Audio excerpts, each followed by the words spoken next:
What is going on YouTube and Spotify? This is the Just BSN podcast, and today we have episode 44. We're almost at 50, dog. Like we're getting there. Well, we'll pretty much be around there, pretty much around the time that the start of the season will roll. So that'll be cool too. I didn't even think about that. So yeah, that'll make that day extra special. But today we actually have quite a bit to talk about. A lot has happened in the last week. Thankfully, we were hoping that some more news with the Cavs and stuff would come out, and it did. So we will discuss that here in a little while. But the first thing that we are going to discuss, obviously, and I don't want to take too much time on this because the Browns right now are in Greenbrier, but the Guardians, unfortunately, are just they're in a little bit of a funk right now. They're not really hitting the ball very well. They're not scoring runs very well. I think they're still getting like 4 to 8 hits a night, but they're only putting up 0, 1, 2, 3 runs. And we're just losing games because we're not really able to do what we have done so well for a majority of the season. Again, they got shut out today against the Tigers. 4 hits today, no runs, and wasted another really good start out of Gavin Williams. He's 0-3 now, and I would say 2 of those losses aren't even on him. And it comes back to certain guys, it comes back to certain moments, but man, I feel really bad for Gavin Williams right now. He has been pitching very, very good. He went 6 innings today. He only gave up 3 runs. He gave up a home run early in the game, but struck out 9 people, basically 10 at this point, and still we can't give him a win. Andrew, what the hell's going on with this team right now? It's just hitting. It's just a hitting problem. I mean, like you said, Gavin Williams pitched a great game. He gave up a 3-run homer in the second inning, and then went on to pitch 4 scoreless after. Mm-hmm. And if you include it, 5 scoreless if you include the first inning, obviously. So he had 5 scoreless innings, 1 inning where he gave up a 3-run homer and struck out 9 people. He did his job today. The thing is that we just can't hit the ball. The first half of the season, we talked about it before we started, and I think Stephen Vogt said it best. We're not ourselves right now, and we need to go back to being ourselves, because in the first half of the season, we were scoring 7, 8, 9, 6 runs and above. Like it was nothing. Why? Because guys were just in the zone. They were focused. They hit the ball well. They weren't going for power. They were just going for hits. And now it seems like as soon as one person got into a slump, well, multiple people got into slumps. It became more so, I need to be the hero, so I need to demolish the hell out of this baseball and send it 600 feet. No, just do what you were doing at the beginning of the season and just put the bat on the ball and get on base. That's all we're asking. And I'm sure that's all Stephen Vogt's telling him in the locker room day in and day out these last couple of days is, guys, what the hell happened?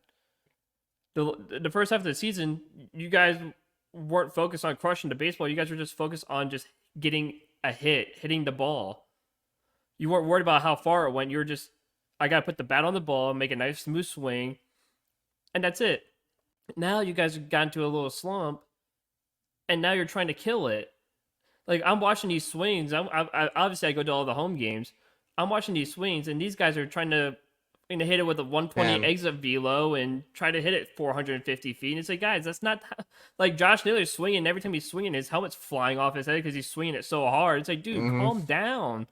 You don't need to kill the baseball. Same with, and it's Kwan's doing it, and Jose is doing it. Andres Jimenez keeps swinging up balls in the dirt on his third and final strike.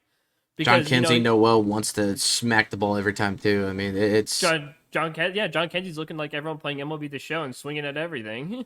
It's hot stove level shit right now that's going on. Like, everybody just wants to hit dingers, and like, guys, I get the long ball gets the girls, but they don't always win you the games. And when you're not able to hit the long ball like you are right now, you got to get your runs where you can. 0-5 with runners in scoring position.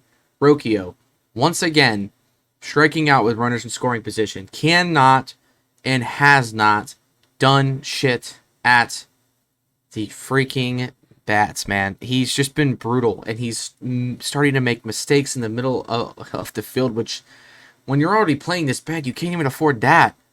Yeah. How much longer can we freaking take this? I don't think he has much longer at all. I think it's got to happen this week.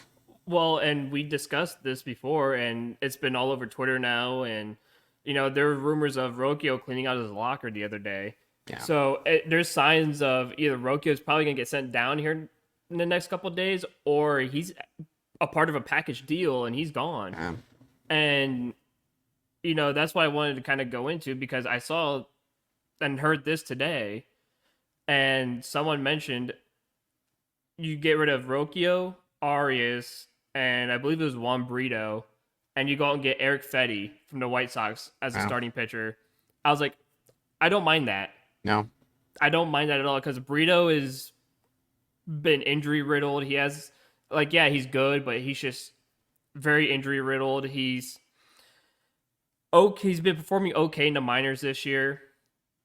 It's time to move on from him, and you can get rid of Arias and Rokio at the same time. Go get yourself a good starting pitcher, so that way we can not watch Carlos Carrasco anymore. Because don't get me wrong, I was more worried about Xavier Curry than Carlos Carrasco, but the other day Xavier Curry actually pitched pretty decently. Yeah, he did. So Like, I'm not mad at him for getting a start, because again, that's one of those places where you could probably just brought up Logan Allen to have him start in that slot. yeah. But I was, what, the way that Curry pitched, I think he was okay. He did well. But the thing is this happened to him. I want to say in the Red Sox game. No, not in the Red Sox game. The Colorado game. They let him go on too long, and then that's when he started hitting home runs and stuff. And you saw that too on, I believe he pitched on Tuesday. Yeah. That they're starting to get he was starting to pitch a little too long, getting into the fifth and sixth inning, and he started giving up a couple of hits and a couple of runs. And it's like, okay, maybe let Curry go at least 3-4 innings, and then just have the rest of the bullpen go in, because it's like Hunter Gaddis, it's like all these other guys. If they were to start, you don't let them go past like 4 or 5 innings. Otherwise, they start, and Carlos Carrasco too at this point.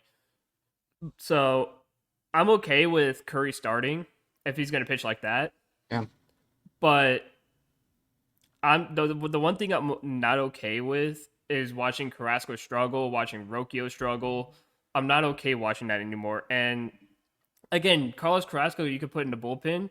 Go get Eric Fetty. Get rid of Rokio, Arias, and Brito. I don't mind that, actually. Send them to Chicago. Get Fetty. Get a good quality starter. So that, because again, yesterday we had a scare that Tanner Bybee almost went down, and luckily he just went out with a cramp, which is the best news you could obviously hear, because from what we all thought in the stadium was, we thought way worse, like he pulled a groin or something. It's like, okay, well, great, now he's going to be out for Yeah. a month, and Thank now God. we have two starters and just Williams and Yeah. Lively, and now we're fucked. And so, but I think watching that, I think it has to put alarm bells in the minds of Antonetti and the Dolan, saying, listen, you got to make a move now, because if Bybee almost went down like that, someone else is going to go down, and you need to make a move right now. No more fucking waiting. You got the deadline in 5 days. Yeah, It's time you're to running move. out of time. Like, You're running out of time. You need running out of you need at least one pitcher and one at bat and one batter, and you need to make moves now. Stop waiting. Stop hesitating. Just fucking get it done. Stop worrying about prospects. Just get it done. Yeah. And, that was sort of a conversation that I was going to bring up as well is, do we need to prioritize more of a bat or a pitcher? And honestly, at this point, both are very needed and very important. The only fortunate thing is, because we have so many prospects, we can probably afford to make a trade for one and hope that another of our prospects still works out. Yeah. So like that's the only positive that we have going for this team in terms of where they're at. And it's not like these players stink. It's just like, again, it's baseball. And that's why I still want to put this out there, despite the sort of funk that we're in. And I know it's frustrating for a lot of fans, because we have the potential to be so good, and yet we've seen certain people struggle. We've seen our starting pitching struggle. We're still near the top of the AL like altogether. Like we're still up there with Baltimore. We're still up there with the Yankees. Mhm. We're still up there in the Central. I know We Detroit just are won 2 out of 3 on us, but we just we as of right now, Baltimore won earlier today as yeah. well, so we're tied with Baltimore for the best record in the AL.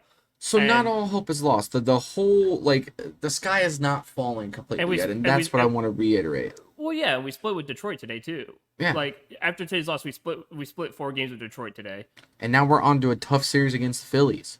who are also And struggling. yeah, like everybody's just in a weird funk right now, and I think it's just Yeah. what happens after all-star breaks. And again, I think that's why, like, again, guys, I understand it's frustrating as fans, but as we've said and what I've said for a majority of the last month Hmm. or so, is baseball is a long ass season, and things are going to happen like this. We need to not try to get too high and too low. We're not even in No. fucking August yet. We still have time to bring more guys up and try more guys out. We still have time to make trades, free agents, all that stuff. Like you still have time to make an impact. And this team wasn't supposed to be this good right now. So what we're doing right now is still better than anything we could have ever imagined. It's okay. I understand it's frustrating. Trust me, they're gonna figure it out with guys like Rocchio and even guys like David Fry who have been sort of starting to struggle a little bit. You may have lineup changes where and I saw this on Twitter today earlier as well, which isn't a crazy idea. A little different, but again, I think different might be needed here. But having Freeman be our leadoff guy again, and then having Quan being second because of his now ability to start hitting the ball a little harder, which means he's hitting Yeah. home runs a little more. Maybe you can do that. You can move Jimenez down a little bit, or you can move or Martinez down. You can literally do whatever the hell you want. But I think Vogt has to start getting a little more creative with his lineups, and he definitely needs to make some difficult decisions in terms of guys like Rocchio. He's got to go down. There's no more BS. He needs more time to literally step away from this team and go do some work in the minors. Your confidence is as shot, I think, as it could ever be. He's barely batting over 200. Bo Naylor is still barely batting over 200. Guys are struggling right now. You need to figure something out. And I don't think it's what's more important. I think it's just what can you get available versus what you have down the pipeline in terms of our current rehab, assignments and stuff. And if you can trust that those guys can come back, then maybe you go more all out for a bat because of that. Because you still have guys like Logan Allen, Tristan McKenzie, and a few other guys in the minors that are gonna be coming up here probably within the next month or two. But you also can't avoid uh, having Carrasco have these shitty starts, man. Like I know he had a pretty good stretch before that last start, but yeah, I'm about done with Carrasco starting as well. And again, we're running out of time. The Guardians got to do something. And if they don't, fans are going to fucking riot and they aren't going to start showing up again and it's going to be ugly. So they got to figure it out and they got to figure it out now because you don't have time on your side anymore. You had the All-Star break to try to negotiate with some teams and you have other teams like the Dodgers and stuff that are going to still be just going full out trying to get guys. And I get you don't want to spend money, but you're going to have to. This team's ready to go. So you got to act like it. Act like this team is ready to go because they are. They're ready for a nice playoff run. Yeah. So they just need to put that trust in Vogt and say, listen, we got you, and Yeah. they needed And to prove that though as owners because they have not really been able to do that over the years. mhm. No, I completely agree. And I think some people who are coming after Vote too need to understand that Vote just makes the lineup card. He's not the one who sends people up and down. He's not the one who he's not that guy who sits there and brings people up from the minors and sends them down when they're not doing well. That's the Hmm. front office. All Vote can do is just write names on a lineup card and hand it to the umpires at the game and say this is the lineup. That's all he can do. So when Vote like today, Vote had to start Brian Rocchio because Daniel Schneemann played a couple days in a row. And Daniel Schneemann also played in the outfield a couple days in a row too while playing shortstop. So obviously all that running for Schneemann is probably going to tire him out just a little bit. So he had to start Rocchio, and I get it. Like, I've watched Rocchio the past few days strike out while we have runners in scoring position. More importantly, the one on, I believe it was Tuesday, no, I think it was Monday, where on Monday he had 2 bases loaded opportunities and struck out on both. And I was like, dude, it's bases loaded. This is the time to just get it. Fucking Austin Hedges had a bunt single on a bases loaded and got a run in. He was like the only one to do anything to that game as well. And that game, yeah, and that's all. And that was the only run we had. And it was Austin Hedges doing a sack bunt, and it worked out perfect because the third baseman wasn't expecting Austin Hedges to lay down a bunt.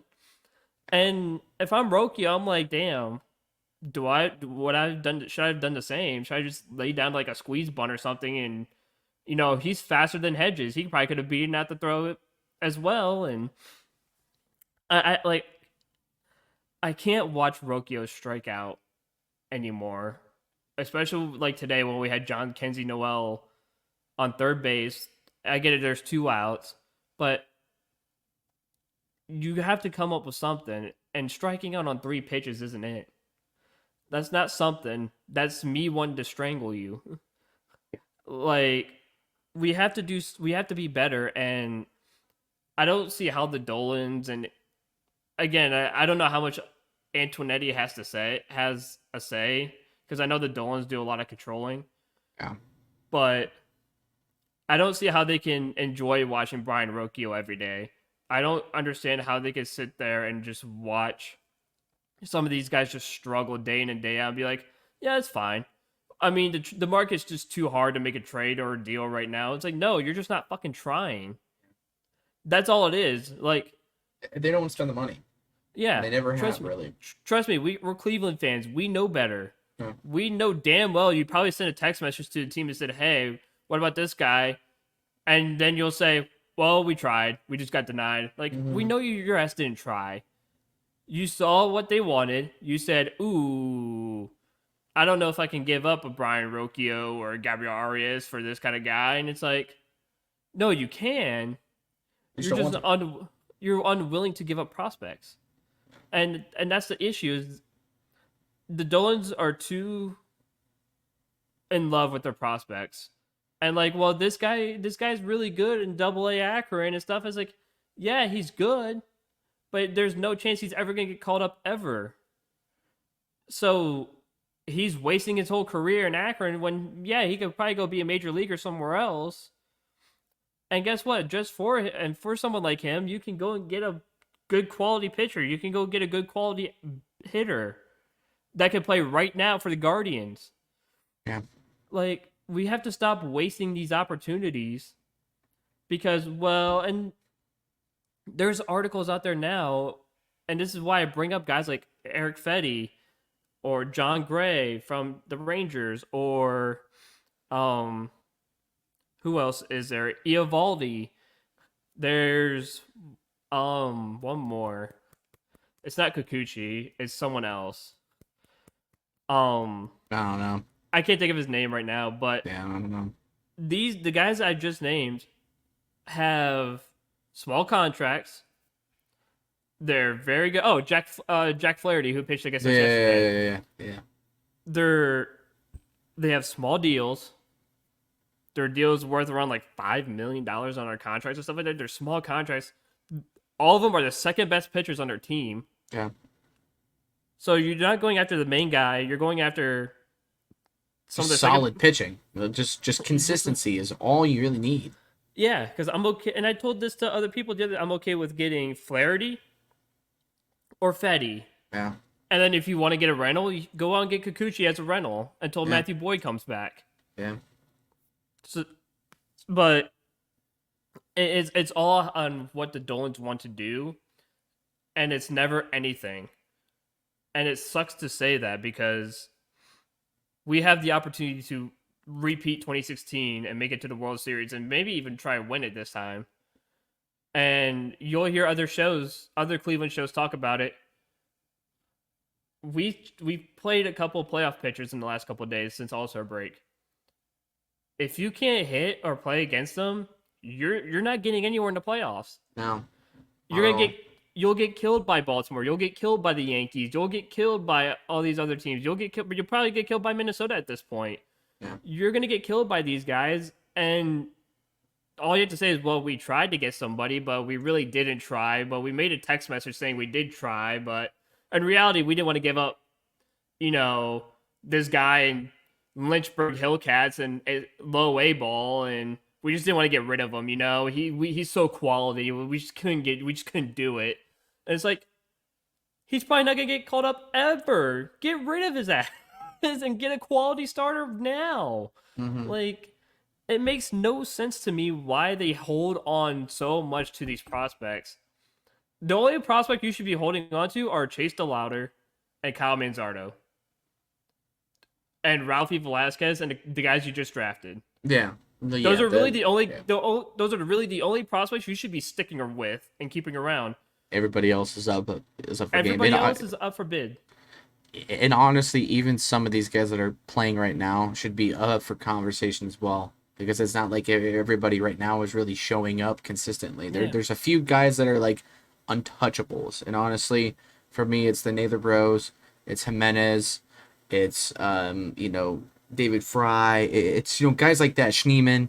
I wouldn't touch those guys, but if you Even want to Noel. put, yeah, but like, man, you've got to be willing to part ways with some of these guys in order to get a team that's fucking ready now, because you have prospects still, even after you would lose those guys, that are going to be just fine. And Yeah. so you just got to trust yourself, and you got to be a little open to being risky, and that's what the Guardians don't do a whole lot, and I'm ready for them to do it. Well, So that's the thing. Like, the guys I just named have easy contracts. You have control over the contracts, and they're cheap contracts.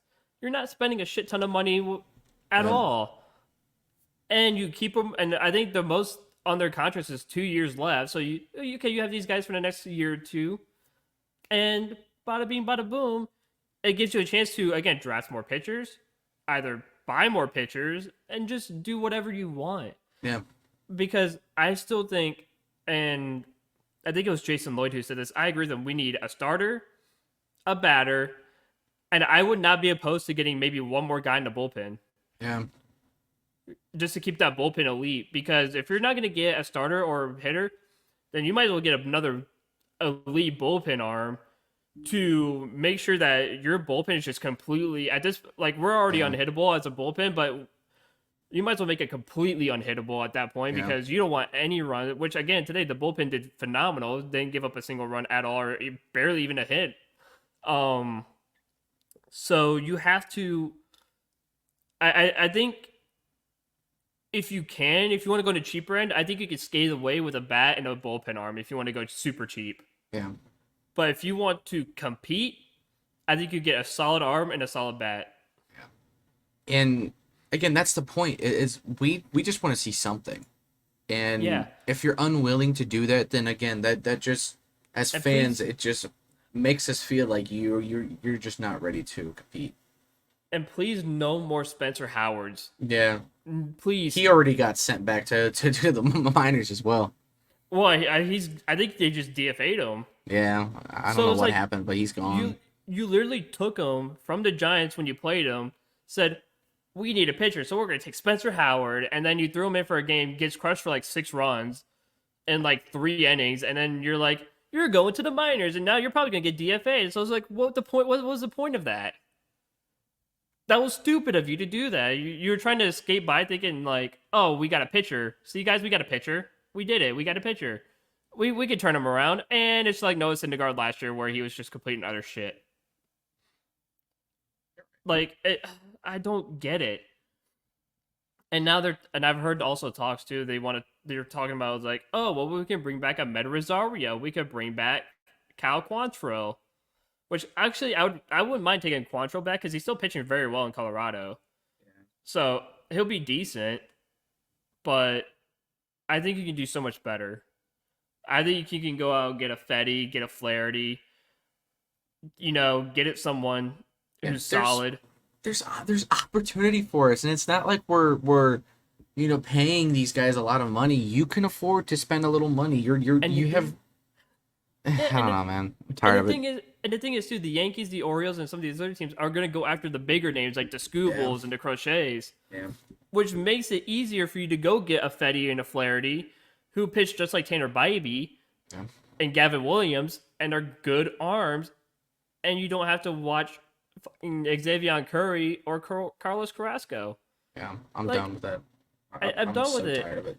And today you just blew the biggest opportunity you had to win the series because you played your entire bullpen a second time. Yeah. Because you played their bullpen on Tuesday and destroyed them. They had the same starting pitcher today as they did Tuesday, and went through the entire bullpen. You were able to go 5 runs on them on Tuesday, but for some reason today you couldn't even score a single fucking run. It's wild to me, and It is. the Dolphins don't want to spend any money on someone that can help. Yeah, I'm really tired of this ownership not wanting to spend money. I don't know why they want to. I mean, I get that we're a smaller market, but like if you show up and you do spend the money and you say, "Hey, listen, we're gonna give the fans a reason to come here," they will come. You've seen them sell Yeah. out those crowds. Like we know what this city can give you if you actually invest into it a little bit. And they haven't done enough of that all the time. They did it with Jose and they did it with Jimenez. Great. That's 2 fucking guys. Everybody else that we've ever had a chance to do that with, we always get rid of before we sign them to those big deals. The Lindors, the Cliff Lees, the CC Sabathias, like you name it, we've done it. And every single time it always ends up being the same thing. That's why having Jose come back, having Jimenez come back was big for us, and we were like, wow, this could be a turning point. Well, we're still fucking here, and we're still under the same ownership, and we're still dealing with the same bullshit. The only thing that they keep relying on is the fact that we have one of the greatest farm systems in the entire MLB.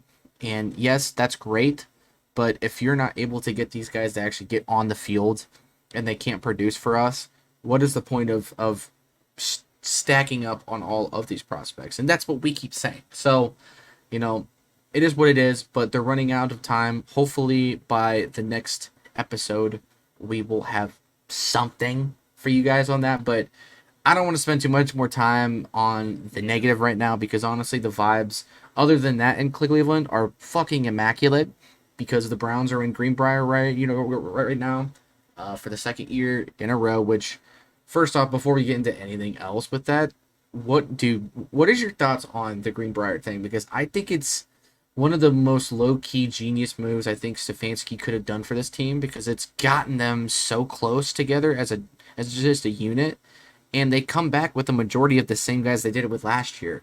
So you're bringing the continuity back, and you're still getting away from everything, and just it's strictly football over there. So, what's your thoughts on the Greenbrier thing and doing it again this year? Because, dude, I'll tell you what, I fucking love it. I think it's one of the best things Stefanski has done so far. Yeah, no, I completely love it too. I think it's it's what makes us really good as a football team. Mm-hmm. Because, like you said, it brings us closer together, and it's just strictly football. I don't know if anyone who's listening who's ever been to Greenbrier. I haven't, but I've obviously as Ohioans we drive through West Virginia a lot, Right. and you hear things about Greenbrier and stuff like that because it's one of the biggest places in West Virginia. One of the biggest, nicest hotels and complexes and golf courses, in the state of West Virginia. Greenbrier, and that's all Greenbrier is. It's in the middle of nowhere, West Virginia. There's nothing to do unless you really like golf. That's it. That's why Stefanski takes him down there because it keeps them out of trouble. They don't go out and party all night and do whatever. And the main focus is just getting the job done and playing football. And team bonding. Which I think is also very important as well. Yeah, and that's why the team is super close with each other. That's why you don't hear anything negative about the Browns anymore. Yeah. It's because they go to Greenbrier every single year for training camp now, and they can just connect, bond, and just play football. And there's nothing else. There's nothing else to do in that little area. There's no I mean, there's obviously like bars and restaurants around nearby Yeah. in like a little town, but you're not gonna go to a middle of West Virginia bar, especially with as the Cleveland Browns, and Yeah. you know, you especially in those quiet little towns, you don't know what's gonna happen. So I think it's great for the team bonding. I think it's great for the football, and it's just great for the team as a whole because it brings everyone together, and you can just focus on your job. Yeah. Yeah, and I think just being so, secluded and just being all about the team, being all about the Hmm. football, just it's it kind of reminds me of when my old high school team would go to Mount Union. It would be like a 3-day camp, but it was so much fun. We did a lot of team bonding. We did just nothing but like it was 2 practices and I think a 7-on-7 with many other teams that were around our area, and it was just fun. Like it was hard because it's camp, but it was so much fun for us to do. It was one of the things that we look forward to every year, Hmm. and it kind of gives me that same vibe that they're doing at Greenbrier. And again, I think it's one of the best things that they could have done just for the team building aspect, and I think it's just part of the culture change that's been Stefanski's motto since he's come here in 2020, and it's just getting better and better each year. And it's made us get to this point. And the next thing I want to go over here is Cooper finally got his little extension. It wasn't anything crazy, but it pretty much guaranteed him almost all of his remaining money on his contract plus $5 million in incentives. So essentially, he got a $5 million bonus with his guaranteed money. So he's getting paid regardless of if he gets hurt or anything. So he at least protects himself for this year, and that's fine because it still gives the Browns the chance to say, "Hey, you're with us for this year, and if we want to extend you, we want to see one more solid year out of you, and if that's the case, they're going to do it." Yeah, Um, but camp and just this team in general, for the first time in I don't even know how long, if ever, but we're drama free. We have yeah, the only drama that we really have is the uncertainty still of Watson. Okay, and yeah. honestly, that's not as big of a concern as I think everything else has been over the past few years. We don't have scandals going on. We don't have drama with certain players going on. Guys aren't holding out on contracts. Everybody is there. Nobody is complaining. Everybody is happy. It is a literal like team difference Hmm. making thing that's happening right now in Cleveland, and it's a vibe that it can't be topped right now. Um, I just I enjoy so much that this team has come as far as it has, and I know we haven't had some of the greatest seasons ever even under Stefanski, but considering what we did last year with what we had, and now guys are starting to come back,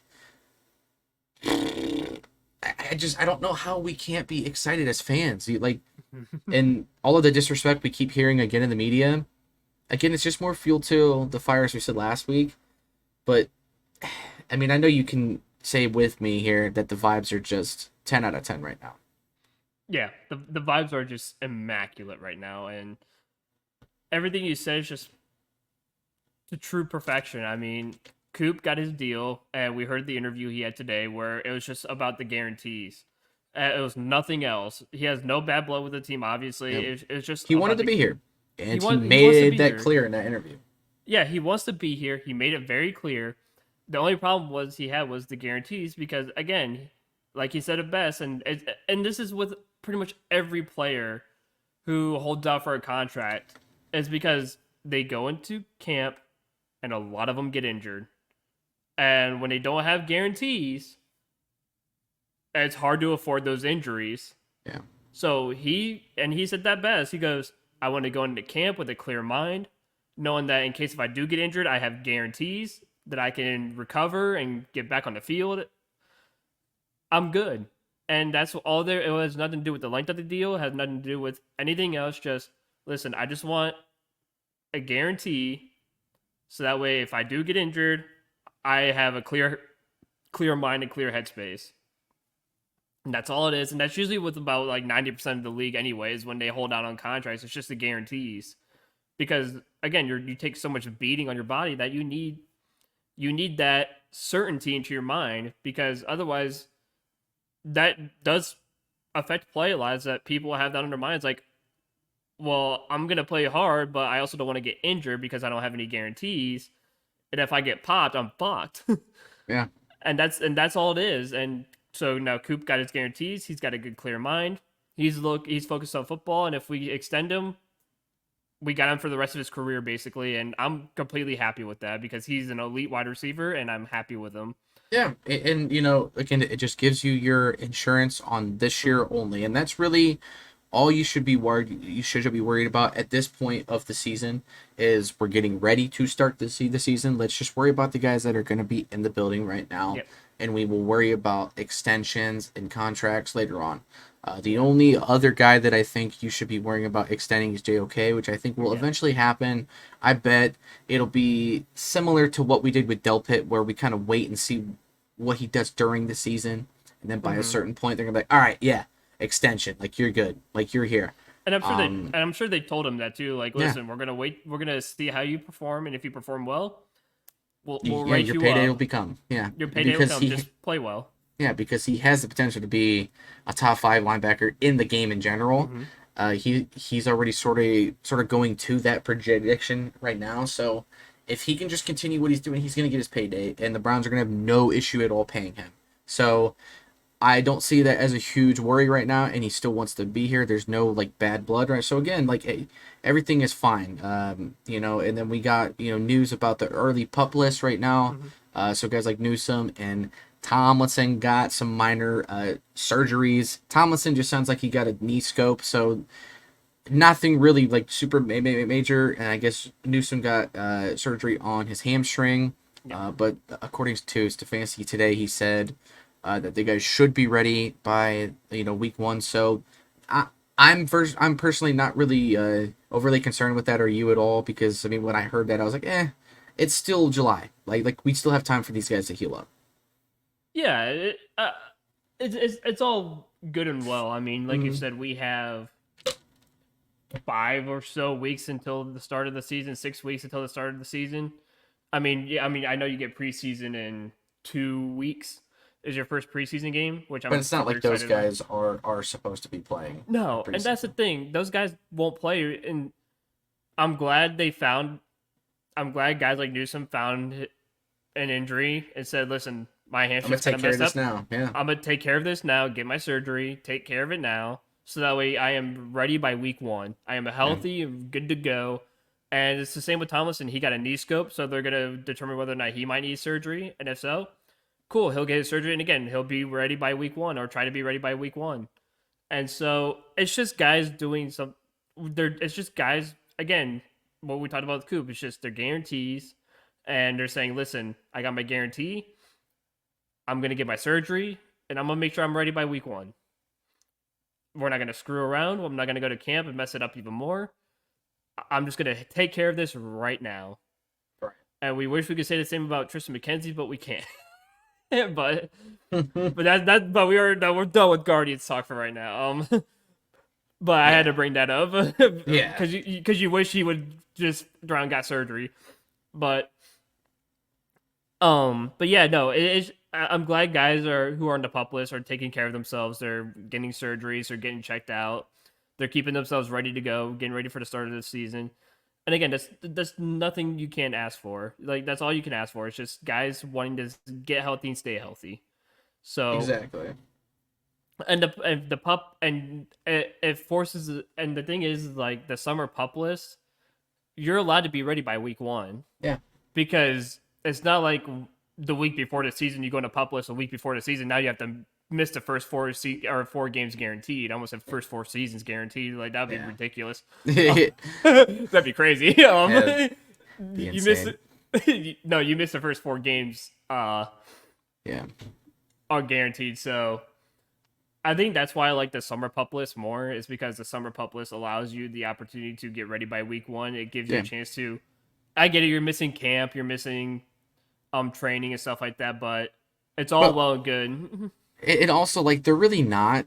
It's just they're at sort of that a limited capacity of Yeah, work, and again, they can get taken off that list at any point during the preseason. And then once yeah, after the preseason games end, like the last preseason game ends, there's a certain deadline where you have to have your official, 53 man roster. And then when that happens, technically when you're on the pup list, that means you're still on the roster.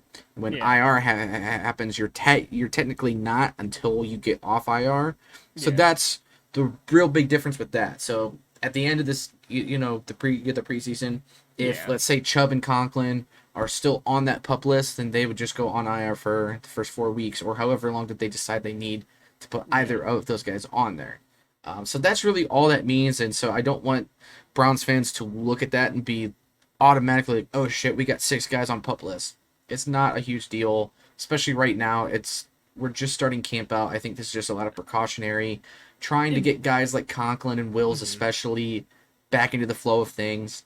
With Newsom and Tom, Tomlinson now, I get that now too, and Chubb. I mean, you got to give him as much time as he feels like he needs, and you got to be precautionary because he's literally one of your best players, if not your best player. So you have to try to protect him as best you can. So I'm not concerned with that at all.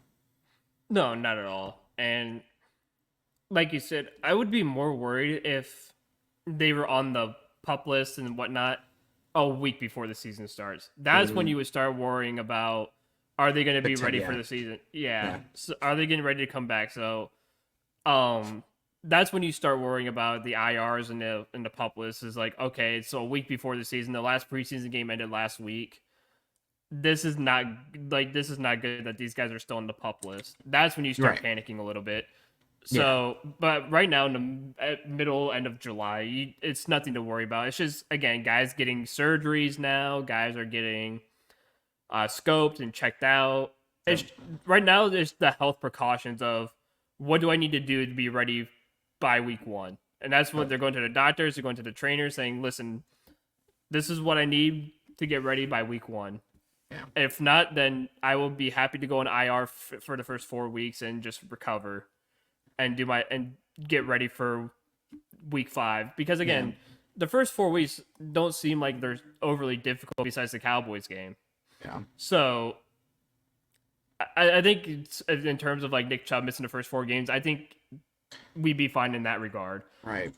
And it's almost expected with him because of the Yeah, nature of the injury and also when it happened. I mean, it happened week 2. So for him to miss, that much time, it makes sense in terms of what he did versus the actual hmm, recovery time it takes. So it makes sense. And that's why I'm not overly concerned with that. I think we all kind of expected that. I think it would be more of a shock if he does do week 1, which, listen, after seeing him squat 540, uh, I could easily see him saying, you know what, fuck it. I'm gonna put a knee brace on and I'm gonna go out week 1 and play. I could see him doing it because he's a fighter. But yeah, I think the Browns will still try to negotiate that a little bit so they can kind of control when he does come back so he doesn't get hurt. But other than that, the other news here too this week and really today, Stefanski talked, and one of the first things that he said right out of the gate was, "Hey, I'm calling plays." So he wanted to lay that to rest, which I actually am fine with. Because it yeah, still sounds like Dorsey is going to be very involved in the offense and in the play calling. But I think it's just a schematic difference. And that's what I want to note here is I don't think just because Stefanski is calling plays doesn't mean that it's going to be the type of plays that we were calling the last few years. It's going to be a slightly different offense. It's going to be a modified offense where it's going to have your pro sets, as Watson literally said on his podcast recently, or on it was a Cleveland Browns podcast with I think he was on there with his boy Quincy as well. But he was saying it's going to be a mix of that pro style and college style. So that's going to be fun to see how they do that together. But Stefanski has won Coach of the Year 2 out of his first 4 years, and he's been an unbelievable, arguably a top 5 play caller in the game right now. So if anybody's mad about that, I'm sorry, but you're just kind of misinformed and you're just kind of jaded. You kind of have an opinion, and that's fine, but it's a wrong one. And I don't know. I don't see a big problem with it, and I'm actually glad that he sort of laid it to rest. So it wasn't like this thing that we would hear all camp. And I actually think that's really mature of Stefanski because, again, with the no drama thing going on right now, I like it. I like it just being about football. There's no real storylines besides injuries and little things like that. That's gonna happen in football. But to lay that out, say, hey, this is what's going on, and I'm done talking about this. I just want to get to football. I love that, and I really hope that they continue down that line. But I'm glad he laid that to rest day one here. I really do. Yeah, I'm completely with you, and the fact that we can actually go into a season without any issues whatsoever feels so weird. Like, like usually right now we're talking about, oh, this happened with Deshaun Watson off the field. This happened with this guy. This happened with this guy. We're used to so much drama on the Cleveland Browns. And the fact that we could sit here and say that the team is completely drama free, there's no contracts that need to be signed, there's no off the field drama. Like, I can just sit here and just talk about the Browns with a big old smile on my face, knowing that we can be happy finally for once in our life, going into the first week of preseason saying, damn, man, we ain't got no drama. Like, what the hell is this? Is this real? It Are we feels in good. Cleveland? It feels fucking good, man. As a Browns fan, that's kind of feels so good. Like, I don't feel like this is Cleveland anymore. I No. feel like we're somewhere else. yeah, that's what I'm saying. Like, and like, I don't even think the media people here know what to do. They're like, what do we ask them? It's like, oh, we actually got to ask them real football questions. Yeah, we don't I'm have to not ask used them to about. that. We don't have to ask the dramatic ass questions. We can actually just ask them about football now. Like, Yeah, this like is I don't have to weird. ask, like I don't have to ask my, QB if he's gotten a BJ at a fucking a cheesecake factory or anything like that. Like you don't have that stuff. Yes, you still have the sort of the Watson thing where we're still kind of unsure where he's at right now because of his health and also because he hasn't really gotten to prove much since he's been here. But again, if that's the biggest drama, quote unquote, topic that we have here, dude, that's nothing. I think as Browns fans, you should be able to handle that because y'all have been through a lot worse. We have been through a lot worse, and I'm just glad that it's gotten to this point. And it proves the culture change, man. It really does. It proves that because guys do want to be here. Cooper flat out wanted to be here. Chubb wanted to be here. Za'Darius wanted to be here. Miles. Guys that came in, Miles wants to be here. Guys that came in as new free agents said, "Hey, I wanted to be here because of what they're doing here. It's special." And I thought about this yesterday too. Cam Hayward too. There's been rumors of Cam Hayward from the Steelers who wanted to come to Cleveland because he likes Yeah. the line, he likes what they're building, he likes the coaching staff of the right Yeah. now, the defensive coordinator. well, and he has family up in this way Cleveland. too. So yeah, Yeah. So Makes I was sense. like, I wouldn't be mad if we got a Cam Hayward into the mix. yeah, it'd be fun. I mean, he's a little older, but like again, that's a continuity guy. It's like a As long as sort we of take him away like a from Caleb Pittsburgh. Campbell type of guy where he can make an impact like that because he's so Well, big. You take him away from TJ Watt too, and now TJ Watt's all by himself. Oh yeah, and TJ Watt struggle. TJ Watt he just will struggles. struggle, yeah. 'Cause now will he- struggle, though. Because usually he bounces off the line next to Guys like him, yeah. It next makes to some guys like sense. him, and then gets that free sack. Now he wouldn't have that opportunity. He has to fight through people to get it sacked. Yeah. So yeah, I mean, again, the vibes are outstanding here, and I'm really, really, really glad that we have gotten to this point. And I'm just so ready for the season to start, and I'm really ready for camp to finally give way. Oh. I know we're in Greenbrier, but there's not a whole lot of media coverage, and the Yeah. first actual camp doesn't begin until next week. So By the we'll- way, there is some great news. I don't know if you've seen it already, but I was on Twitter a second ago. Mhm. The news of Mike Vrabel and Jameis Winston racing each Oh, other yeah, after the. I saw that too. That's the kind of shit you see at Greenbrier. Yeah, and that's the stuff when you see as a Browns fan, you're like, man, we've come a long way. Like, It's damn. so it's Mike so Vrabel great. still got it. Yeah. Get him a helmet. So yeah, I'm really excited about the season, but I do want to switch for the last like 10, or so minutes left of the podcast to talk about the other big news that we kind of mentioned earlier, and that is the Cavs finally extending Mobley. We had talked about this sort of being, I think, their next main focus after they got the deal done, with Mitchell. Mobley got his payday. My lord. 5 years, $224 million. And it can be worth up $269 million, which is a mega payday for him. And honestly, well deserved. And I think, especially after that series against Boston, I think the kid just really proved himself that A, we don't need Jared Allen for the long haul, and B, he is the future anyway. And when you lock guys down like that, you're able to keep up your own, and he's well deserved. So I'm really, really, really glad the Cavs got that done, and I'm really glad they got it done sooner or later, because now I think the next focus is going to be on the, sort of a Coro sign and trade sort of deal or whatever they end up doing there.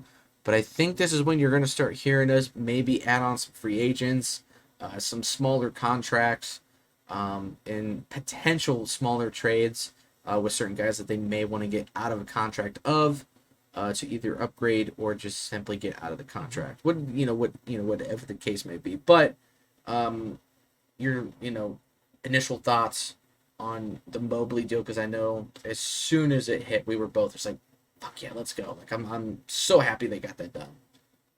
Again, it's what we talked about a while ago with Donovan Mitchell. It's just, I know people are freaking out about us not making deals to get help, but we have to focus on our guys first, and that's what we did. We got Donovan Mitchell locked up now, and now we got Evan Mobley locked up. Yep. And Evan Mobley was a very crucial one to get locked up, because this is basically your new guy to replace Jared Allen. Yeah. And again, there's rumors of Jared Allen getting traded. Same with Garland. I think there's rumors of Garland actually thinking about requesting a trade. So again, it's one of those where you could get a package deal for both of them and get someone else and get someone good. But I like the Mobley deal a lot. He's definitely earned the contract. He showed us in the playoffs what he can do. He was actually one of our better performers in the playoffs, especially during that Boston series. Was definitely one of our best performers during that Boston series. Oh yeah, absolutely. And I think they could teach him, like they taught him last year how to shoot, and now he was pulling up for threes. He's hitting mid-rangers, and he can get to the basket. Like, they're adding elements to his game in which Jared Allen is limited, because Jared Allen is more of a pick and roll. He picks, he rolls into the paint, you just dump it off to him and he dunks it on someone. Jared Allen doesn't have a shot. He can't shoot. He can't do much of anything else besides just get into the basket, dunk it down. And don't get me wrong, Jared Allen is one of the better passers in the league at center. He can definitely move the ball around very well. But I think Evan Mobley is just better overall. He's definitely a better rebounder.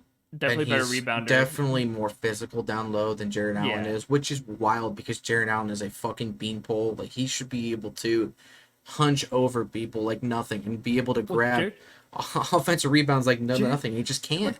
Well, Jared Allen's thicker than Mobley too. Yeah. Mobley's a beanstalk. Mobley looks like he's like 6'11", 150. Like, but he, again, like you said, he gets rebounds. He gets physical. He bodies up. He's not afraid to put his body on the line. Like, he's just an overall better player.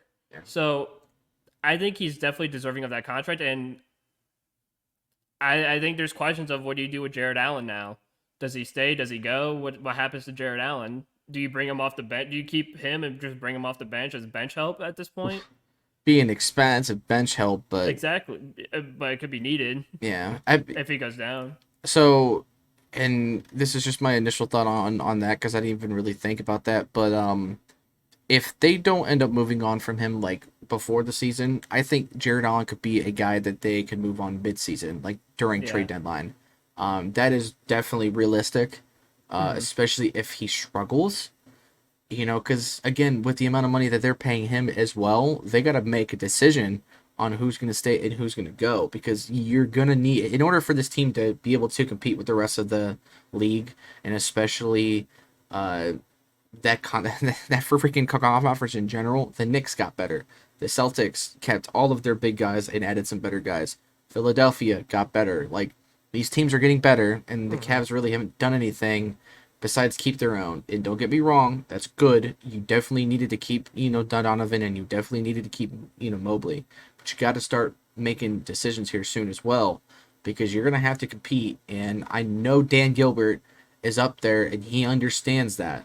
So the good thing about and the difference really between guys like Gilbert and the Dolans is at least Gilbert is willing to spend the money. The Dolans are not, and I think that's why people end up being more Cavs fans than they are Guardians fans, because it's easier to root for a team where ownership is at least willing to put it all on the line and eat you know money just to make sure that their team can compete properly. So that's the only benefit I think you have in a guy like Dan Gilbert. I know he's not the brightest. I know he hasn't always made the best coaching moves for us.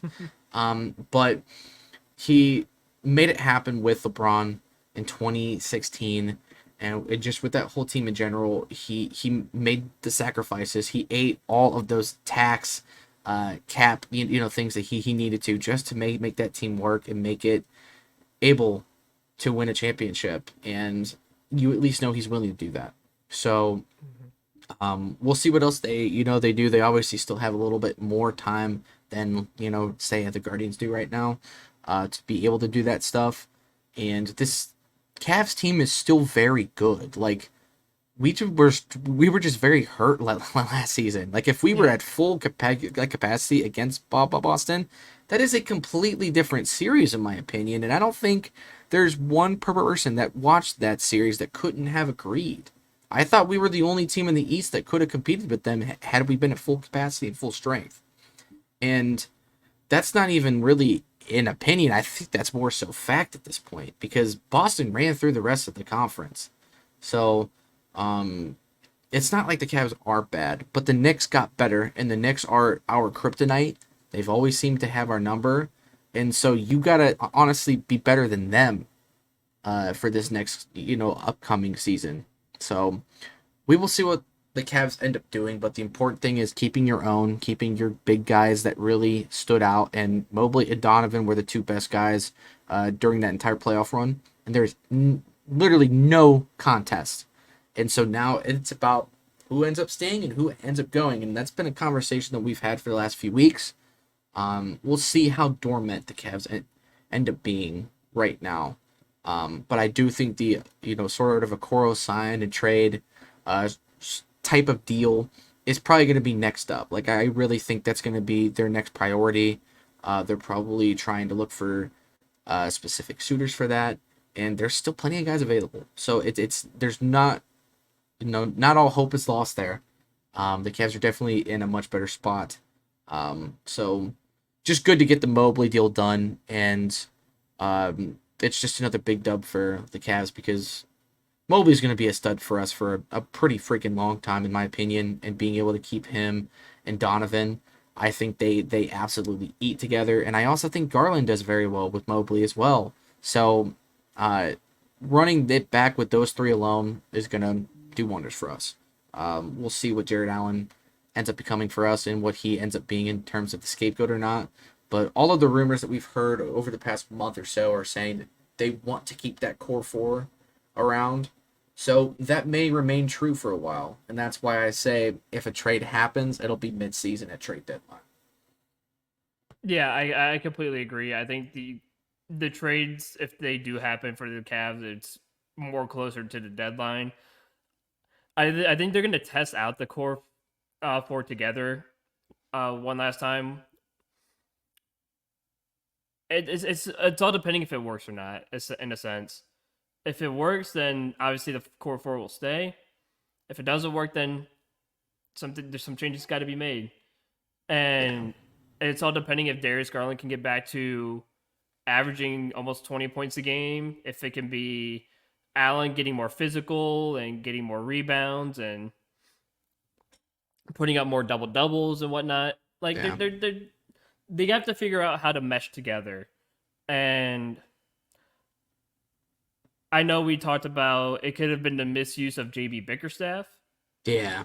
and it very much could have been, but we got to figure out what and how we can do with this team. Sorry, I got like I got done eating before we started the pod, and it's Oh, already yeah. starting to get Same. lodged up. Yeah, so Oh yeah. that's why I keep pausing for a quick second. But yeah, no, I think with Kenny Atkinson now coming to the team, can he bring out the best of this core four? Yeah. Because we now changed from a defensive minded coach to an offensive minded coach, Which is and- good. which is good. Honestly.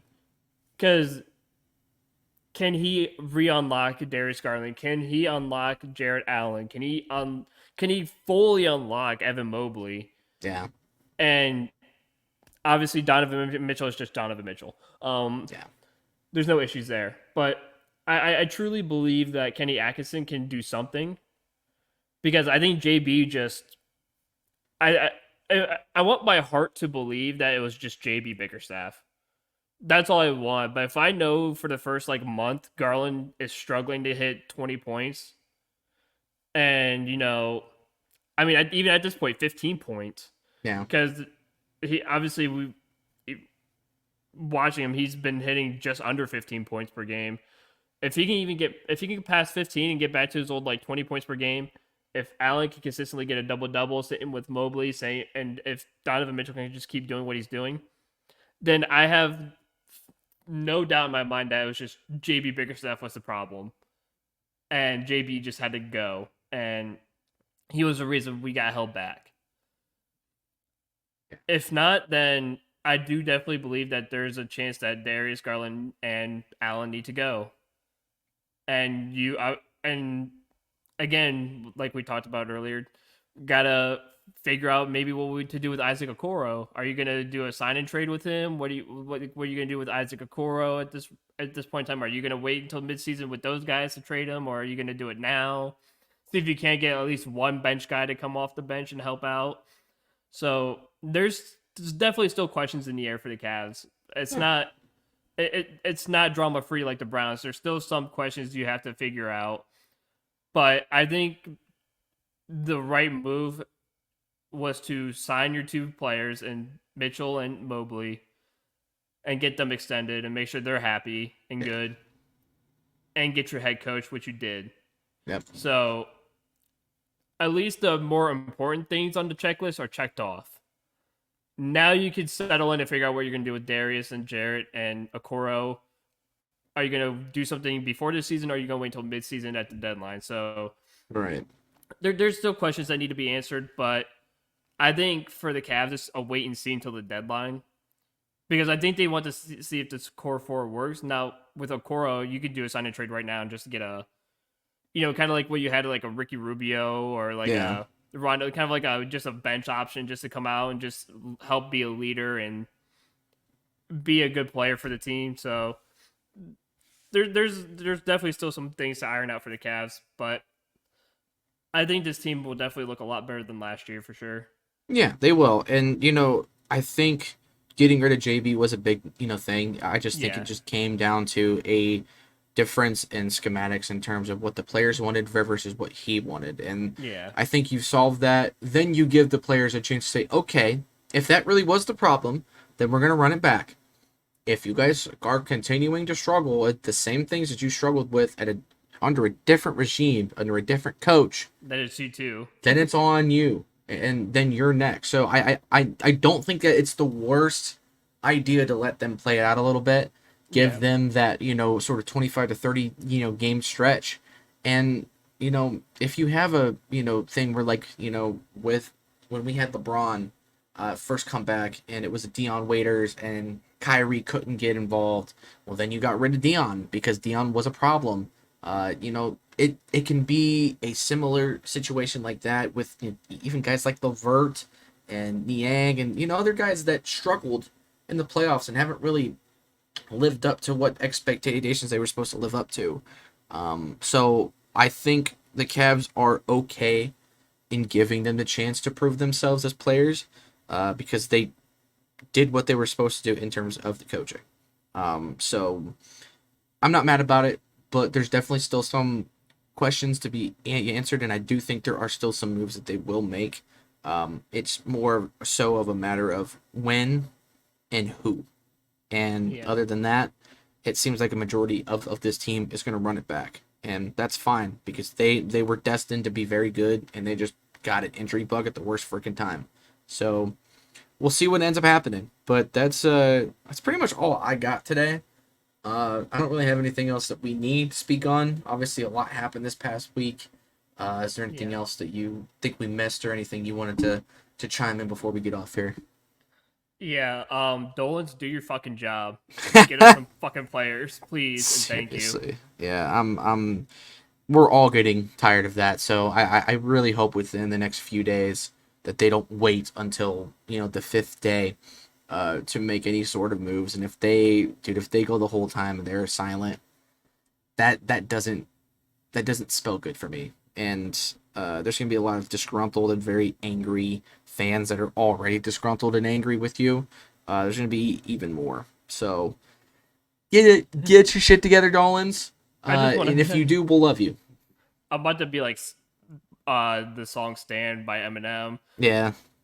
Dear dear Paul Dolan, stop worrying about Matt Dolan's political campaign and using your money to fund his political campaign. Fund your goddamn baseball team, you Yeah. fucking idiot. Thank you. Sincerely, Guardians fans everywhere. Right, literally. So yeah, that is gonna do it for us. We will see you guys next week. Hopefully the Gardos are playing much better and they have actually made those trades. So we'll see And we you have guys. trades to talk about. Yeah. We'll see you guys next week. And remember, we're just BSing out here.